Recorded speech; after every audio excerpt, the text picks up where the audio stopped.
In this video to show the processes I'm going through to try to fix a Dyson DC6 vacuum cleaner.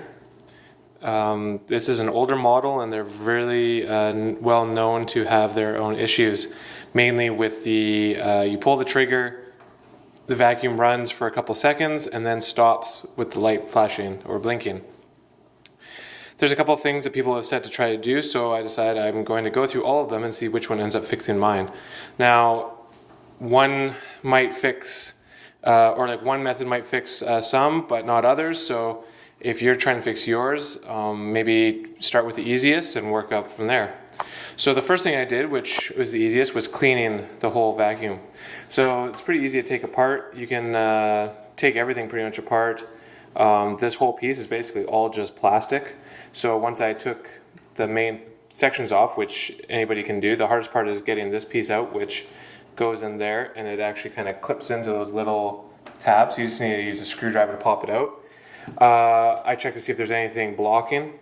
Some people say that they find stuff blocking these little holes or something maybe blocking in there, and that can cause ear issues. I didn't find anything that was, and I didn't think I would, but might as well clean it. So then I gave it a really good scrubbing and let it dry.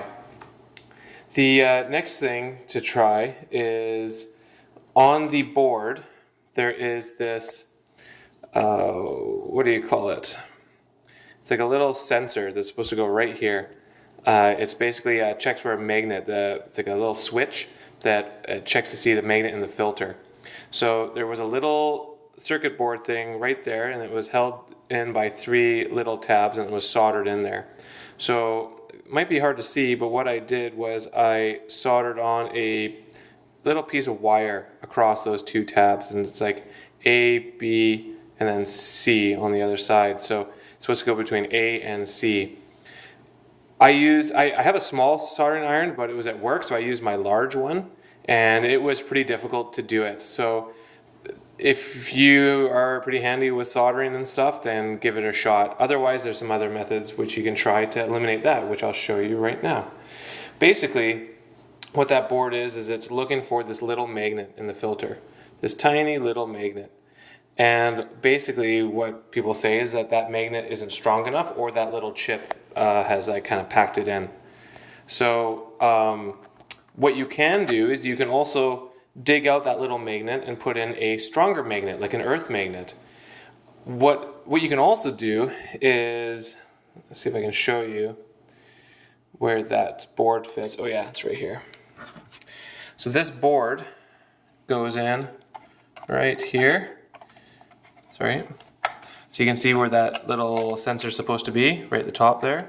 So it goes in there, and it basically is looking for the magnet right here. So this is the filter with the magnet, and it goes in, and the magnet goes there.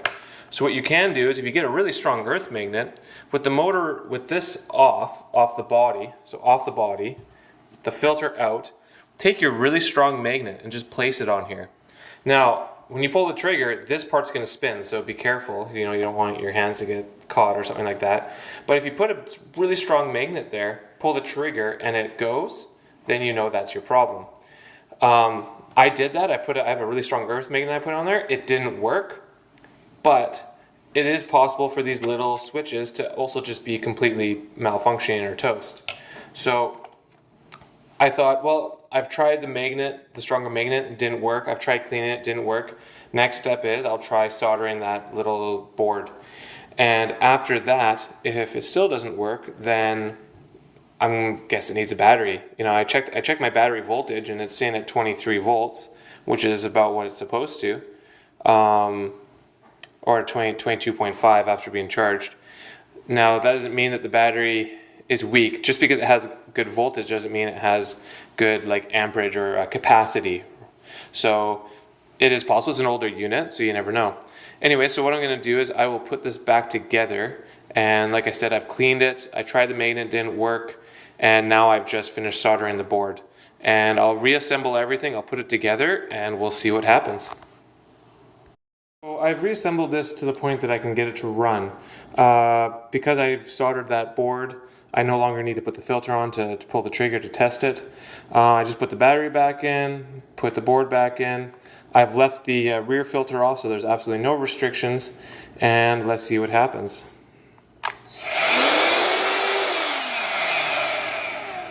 Okay, so obviously that didn't fix it. So same thing's happening. Pull the trigger, runs for a good 2 seconds, and then it just turns off.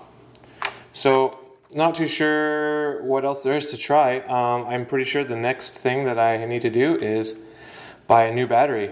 I was thinking about trying to take this battery apart to see if it's just like a simple laptop battery that I can replace without having to go buy a specific Dyson one, but we will see. So what I'll do is I will get a battery or fix the battery, and then I will make another, and then I'll continue on with this video to see if that fixes it. So basically at this point I have tried cleaning everything. I tried a stronger magnet, and then I even removed the board and soldered it with the same issues. So I'll try a battery, and I have a feeling that's going to fix it. And like I said, this unit is got to be almost 8 years old now, so batteries don't last forever. I'm not surprised it would be a battery, but we'll see. I'll try it first, and then hopefully it's working, because it is a good vacuum, so it'd be nice to have it working. All right.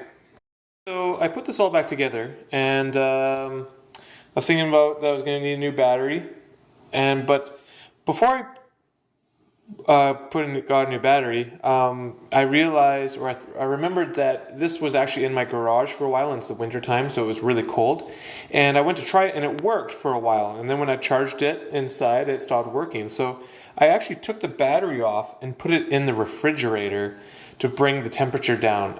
I don't know if these batteries have like an internal over temp sensor or override or something like that, but basically right now, after sitting in the fridge for like half an hour,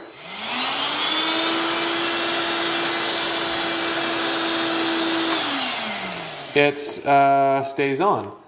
Now, I have noticed that the actual speed of the motor and how much suction it's making is definitely a lot lower than when the battery's warm. So it's definitely making me think that there's something wrong with the battery. Like I said, I don't know if there's like an over temp sensor inside that cuts it out or something like that. But right now it's working, not at full power, but it is working once the battery's cold. That's definitely making me think that it is still a battery problem. The one other thing I'm going to try doing is I'm going to take the battery out and clean the contacts, because I saw or read something that someone cleaned their contacts and that was causing their problem, just because the contacts were dirty, causing a higher resistance. So I'll give that a shot, and I'll let the battery warm back up to room temperature and see what happens.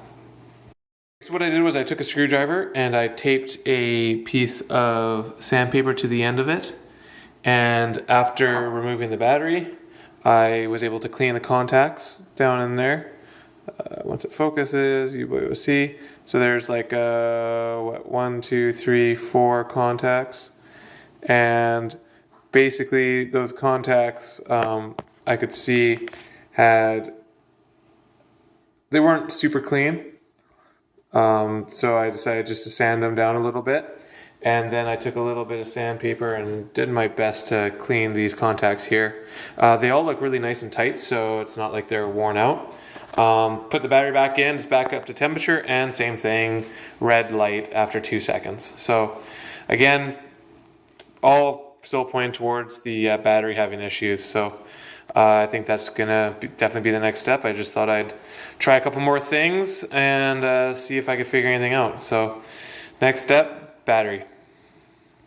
So just got a new battery from Amazon, and I think it cost me about $30 or $35. Right on the box it says made in China. It's definitely not the Dyson manufacturing one, but it's actually a slightly bigger battery. So this is 2,000 milliamps, where the stock battery, if I can find it on here, is 1,000 milliamps.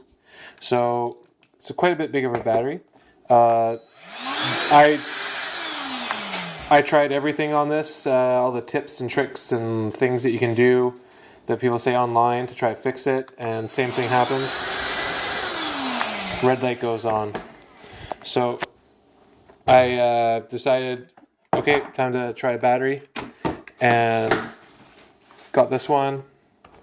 Had no reviews on Amazon, but the company that makes them had good reviews, so I thought I'd chance it. Fits perfectly, and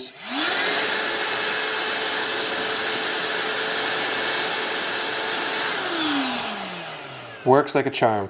It actually has more power than the old one did, and because it's a higher capacity battery, hopefully it lasts longer. So there we go. Tried everything. In the end, it was the battery that was dead. Now these batteries also have temperature sensors inside, and those I'm thinking could also cause issues.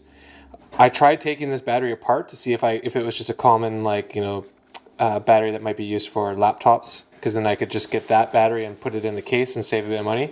But for the life of me, I could not get this apart without destroying it, and I didn't want to destroy it. And basically I just have to throw it all out because I did need this piece. But anyways, there we go. Tried everything. Tried the Hall effect sensor and cleaning the filters and soldering that one little magnetic sensor on there, and tried everything. So in the end, it was the battery. So hopefully this will help people figuring out theirs, because maybe first thing to do, it might be try a battery, but those other things are free and pretty easy to do, so might as well try those first. You might get lucky, and if not, throw a battery in it and you're good to go. All right, well, any questions or comments, or maybe if you have another tip for people, please leave it below.